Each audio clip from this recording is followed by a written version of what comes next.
Até pouco tempo atrás, no século XIX, a antiga cidade e Império Babilônico eram tidos pelos críticos bíblicos como uma ideia fantasiosa judaica, uma vez que não haviam evidências da sua existência.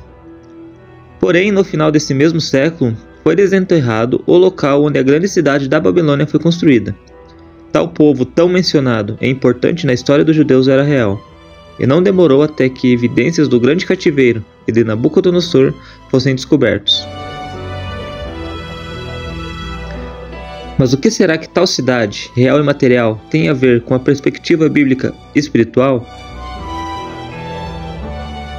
A narrativa do Antigo Testamento sobre um governo material é um fato, e de grande importância.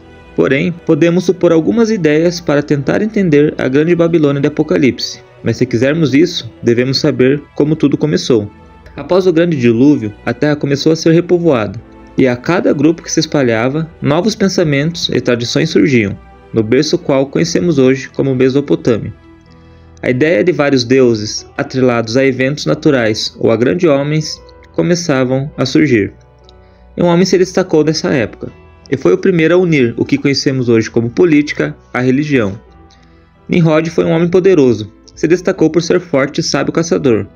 Atrativos esses que, para a sociedade da época, eram indispensáveis. E, em seu destaque, começou a ganhar muita fama.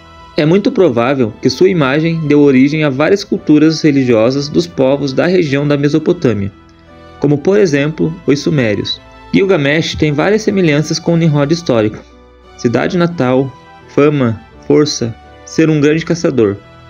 Pode ser que, com o tempo, as tradições atrelaram Nimrod a um tipo de semideus, pelo seu destaque, e, posteriormente, foi personificado.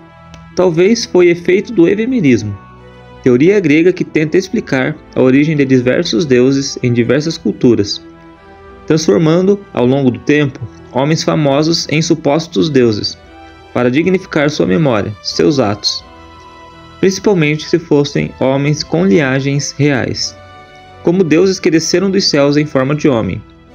E a mesma semelhança vemos ainda dentro do paganismo religioso atual, que não nega suas origens, onde supostamente Jesus foi um ser ou um deus que desceu dos céus e encarnou como homem, tornando, para eles, inconcebível a ideia de que Jesus foi 100% homem.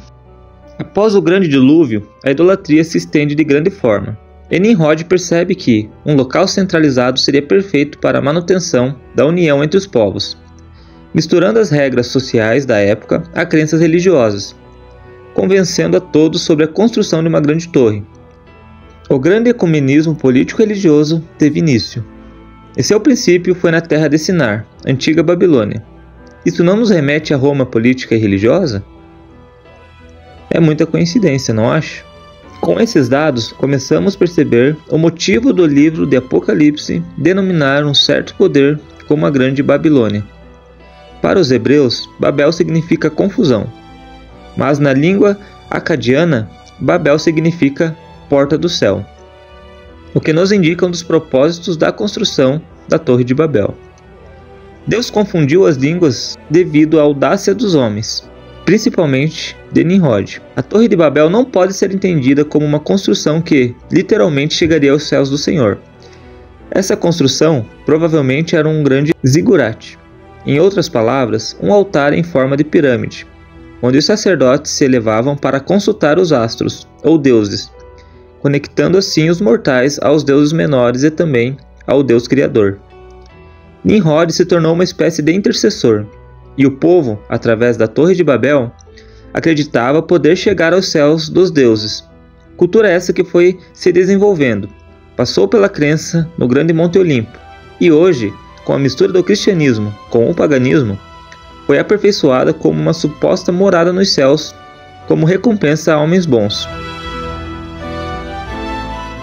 Existem pirâmides em diversos locais do mundo, devido às suas religiões antigas.